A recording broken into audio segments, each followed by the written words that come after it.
Hello everyone, and welcome to another game of Warships. Today's replay is from Rumpel, and he's in the Scharnhorst at tier 7 premium German battleship. He's on map Neighbors. It's a top tier game, which is lovely. No subs, no carriers. So pretty great matchmaking there. Now he's found a broadside for attacker, and... oh, that's a nice hit. That's a great start. So he's making his way over to the Aetam. There are quite a few enemies here and quite a few allies. We shall see if we can engage in some brawling around here. Now the Scharnhorst is obviously a pretty great brawler. Oh, and well, I mean, there is a destroyer here in the center that's shootable, so might as well try. Anyway, so Scharnhorst is a pretty nice brawler. And being top tier, there might be some potential here. Now the Gator here is hydroing, which is good because the Scharnhorst does not have its own hydro, but it does have torpedoes. Now he is switching to high explosive because he is soon going to be engaging a T-22. Let's see. That DD is desperately trying to flee, but... oh, all the shells missed. Well, secondaries maybe? Maybe the secondaries will come to the rescue. Now the secondaries at tier... oh yeah, yeah they do. Now at tier 7 the secondaries aren't that great yet, but they are most definitely usable. Now it's back to armor piercing against the Hawkins. Now he could use his torpedoes, but so far... he has decided, I mean, he is either waiting until they're getting closer or he's decided they aren't needed. He's also holding his shots, waiting for the Hawkins to turn, and there we go. That was a nice hit there. So far, this is going pretty well. Now there is the König coming in, and there is the Full-Tucker and the Gneisenau. Now, if he isn't careful, he's going to end up in a crossfire, so he has to decide if he wants to go after the Gneisenau and the Full-Tucker. Or the König. Now the Gneisenau is showing full broadside. The Gneisenau might also be getting torpedoed soon, that would be nice. Now secondaries are engaging on both sides right now. And yeah, I'm pretty sure Rumpel is running a secondary build here.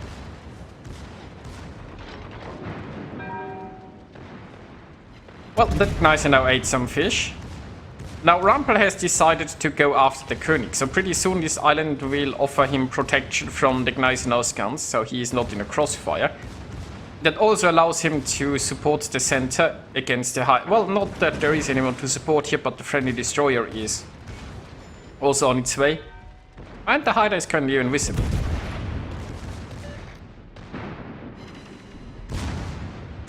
So, I mean, the poor König is not gonna win against the Scharnhorst, especially not in the secondary range. And, ooh, an Atlanta there in the back just got wrecked pretty heavily. So overall, this is working pretty well for the friendlies. Now, Rumpel is slowing down here. He still wants to keep the island between him and the Gneisenau in order to stay protected. Oh, and the secondary is... the secondary skill has triggered for even more secondary fun. Yeah, as you can see here, that Gneisenau is still not able to engage him here. So the idea is probably deal with the König and... oh, triple fire? That's... yeah, I would damage con that. Well, he agrees, I guess. So there is another close quarters expert. The hider is still capping B, but we have the Arcaster going there to maybe do something about it. The Gneisenau seems to be sinking. So I think Rumpel wanted to go back now and engage the Gneisenau and the Full-Tucker, but the Gneisenau has been dealt with, and the Full-Tucker went into concealment. So maybe it's time to just push B now. The enemy team is getting rather low on ships and points. And they have an interesting, well, meeting at this island, it looks like. I mean, if this Fubuki can get some good torps out... Yeah, it already dealt with in Mexico. If it can already deal with the Colorado, things might get interesting up there. Speaking of interesting, so the secondaries are engaging the hider. Meanwhile, the main guns have... Oh. Shot the Futaka. So here I was rooting for a double strike, but that's not gonna happen. But he should be getting it for Futaka still. Yeah, I have a feeling the friendlies are winning this. Now, Rumpel needs one more for the Kraken. And there are still 4 enemies up for grabs. There might even be some more Brawling, because, you know, unsurprisingly, the enemy battleships might still be relatively healthy. It's almost as if they just sat in the back behind islands and didn't do anything so far. Now we have the friendly Colorado going up against the Dunkirk and enemy Colorado and possibly the Fubuki at the same time. That's probably not gonna end well. But it's not like the friendlies are running low on ships anyway. Now this New Mexico is getting closer and closer, and oh, that was a disappointing salvo, but we might be starting some more secondary fun soon.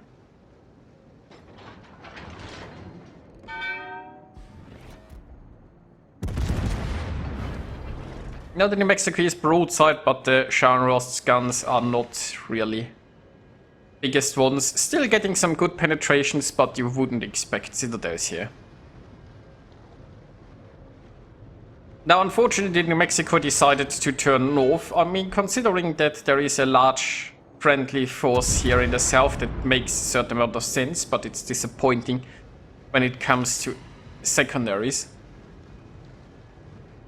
But hey, I mean, still 4 enemies up for the grabs. The Kraken is... And there goes another friendly one. You know, ship-wise, it's not actually that decisive, I suppose. I mean, it's 4 against 6. That's something that could easily swing about, especially, you know, if the Fubuki gets like a death strike or so. Or one of the battleship finds a broadside. Points-wise is a different story though.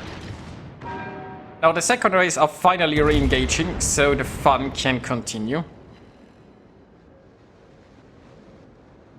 And we have Colorado pushing in. So far, oops haven't been used yet, despite a fair share of Brawling and even the secondary captain skill triggering. The enemies just weren't interested in getting really that close for fish. Okay, so this New Mexico is a potential Kraken in the making, although those torps could finish it off. Would be a shame. Oh, there is a high caliber. That goes nice with the Confederate, and oh, the torps didn't quite finish it. Yes, there is the Kraken. Well, good job. But there is more. The Dunkirk, still relatively healthy. The Colorado, well, belly floating. And then we still have a Fubuki. So he has to decide if he wants to go here left or more towards the right of Dunkirk. And Rumpel has decided to go after the Colorado for now. I mean, it's possible that the Dunkirk is just getting torped by the Acasta, although not sure if the Acasta will have hopes to YOLO that. The Colorado, on the other hand, is in no danger of getting torpedoed. Currently. So, once more, the secondaries will rain death and destruction. I mean, you know, 5 kills is nice, but obviously 6 would be better. And it looks like the Acasta failed its YOLO. There we go. There is kill number 6.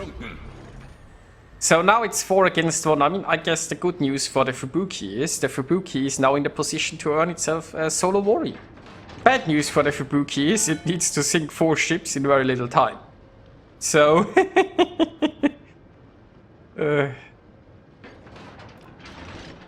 Also, Rumpel is not detected, and he points it out in chat for the allies, meaning that the Fubuki must be behind this island currently.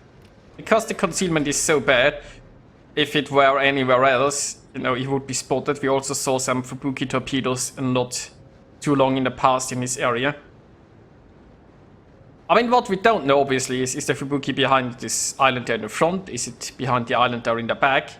And is it just gonna sit there and wait for 1,000 points? Or is it just going to engage? Good little Fubuki, it's gonna try to fight. And is this kill number 7? Yes.